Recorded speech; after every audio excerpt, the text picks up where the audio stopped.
മർദ്ദനമേറ്റ വ്യാപാരി ആത്മഹത്യ ചെയ്ത സംഭവത്തിൽ പ്രതികൾ പിടിയിൽ.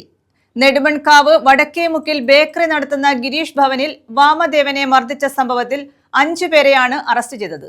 സഹോദരങ്ങൾ ഉൾപ്പെടെയാണ് അറസ്റ്റിലായത്.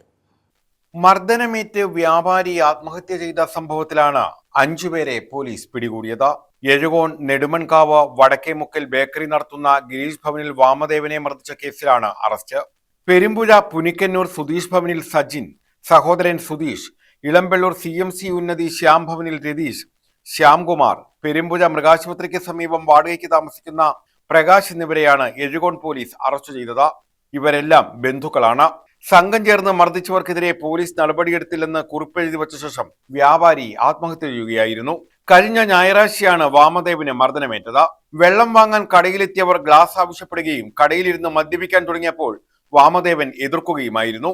ഇതോടെ വെള്ളം വാങ്ങിയ സജിനും വാമദേവനുമായി വാക്കുതർക്കമുണ്ടായി. വാമദേവൻ സജിനെ ഇറക്കി വിട്ടു. പിന്നീട് സജിൻ വൈകിട്ട് 3 സ്കൂട്ടറുകളിൽ മറ്റുള്ളവരെയും കൂട്ടി ബേക്കറിയിലെത്തി വാമദേവനെ മർദ്ദിക്കുകയായിരുന്നെന്ന് പോലീസ് പറഞ്ഞു.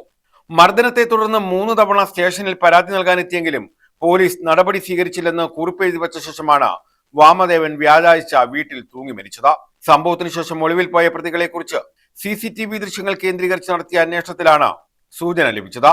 നാദാപുരത്തു നിന്നുമാണ് ഇവരെ പിടികൂടിയത്. News bureau, Ezhukone.